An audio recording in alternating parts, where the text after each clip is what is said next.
Hello, I hope that you are all doing well, and thank you so much for joining me here today where we are going to explore. And we are going to take a look at hydrogen peroxide. And some people call this activity making elephant toothpaste. Obviously, it's not really toothpaste, so you don't want to use it for toothpaste, and elephants definitely are not going to use it for toothpaste.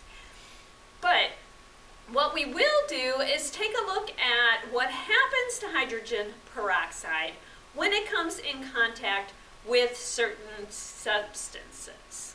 So here are the things that we're going to use. We need a tray, so I have that tray on the table. We also need a bottle. I have a 1.5 liter bottle. You can use a 2 liter bottle. Push that to the back. We need warm water, dish soap, hydrogen peroxide, yeast, food color, measuring spoons, and some cups. Let's take a minute and talk about a couple of these things.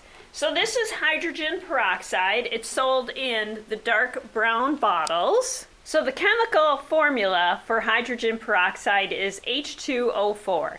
If that seems familiar, it's very similar to the chemical composition of water, H2O. Hydrogen peroxide is unstable, and over time it will break down into water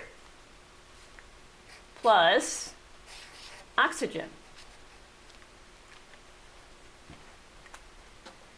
So that's why it's in the brown bottle, to help it be more stable. There are chemicals, including some enzymes, that will help speed up this process.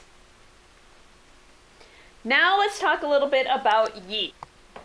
So when you open a bottle of yeast or a package, there are little grains in the bottle. And I just put a tablespoon of yeast into this. Yeast are dehydrated single-cell organisms. When you add water, you rehydrate them. Yeast contains the enzyme catalase, and that will help speed up the process of breaking down hydrogen peroxide into water and oxygen. If you think about it, it makes sense, because if you've ever used hydrogen peroxide on a cut or scrape, you drop it on with an eyedropper and it bubbles. The bubbles are the oxygen splitting away from the water molecule. So let's get started. We need 4 ounces of hydrogen peroxide. Previously, I've gone ahead and marked a line on the bottle where 4 ounces are. The hydrogen peroxide company has made this really easy because there is a little splurty thing in there. So let's get the 4 ounces of hydrogen peroxide in here. So we've got the 4 ounces of hydrogen peroxide in the bottle.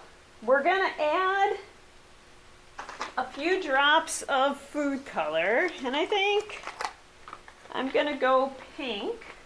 What do we need now? We are going to add a squirt of dish soap. The directions say a big squirt of dish soap, so let's get a big squirt of dish soap in there. In the meantime, I am going to take my 1 tablespoon of yeast and add 3 tablespoons of warm water. And the water did cool off, so I replaced it with warm water. You want warm water, and you want to make sure it's warm, not hot, because hot water is going to kill the yeast, and cold water just isn't going to help it do anything. So I'm going to stir that up. The yeast has been stirred for 30 seconds. The soap is in there. The food color has had time to drain down, so we're going to pour in and step back. So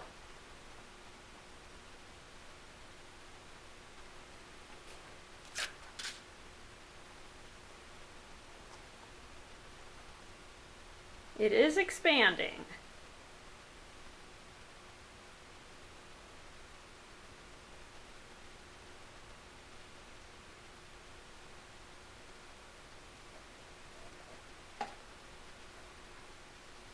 I'll back it out some.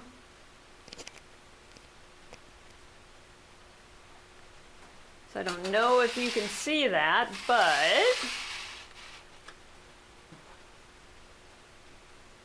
it is foaming out of the bottle.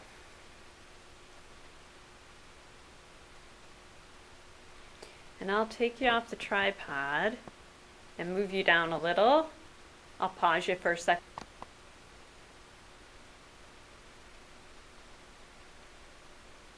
You can see it running out of the bottle, making a little bit of a pile there. And it's still coming out. It comes out pretty slowly. So what are we seeing? We added the yeast with the warm water. So we rehydrated the yeast, added that to a mixture of hydrogen peroxide and dish soap, and the enzyme catalase from the yeast helped speed up the process of breaking down the hydrogen peroxide into water and oxygen, H2O4 into H2O and O2. So the oxygen is adding gas to the whole thing.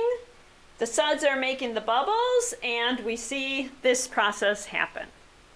So I guess if I was going to do this again, I would probably do it with a smaller bottle, so maybe a 1 liter bottle instead of the 1.5 liter bottle. So I hope that you enjoyed exploring how hydrogen peroxide breaks down into oxygen and water.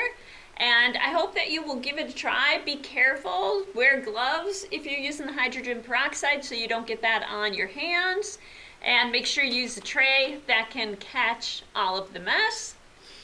I will be back again next week when we will create something. And until then, I hope that you continue to use your curiosity to explore the world and your creativity to improve it. And thank you.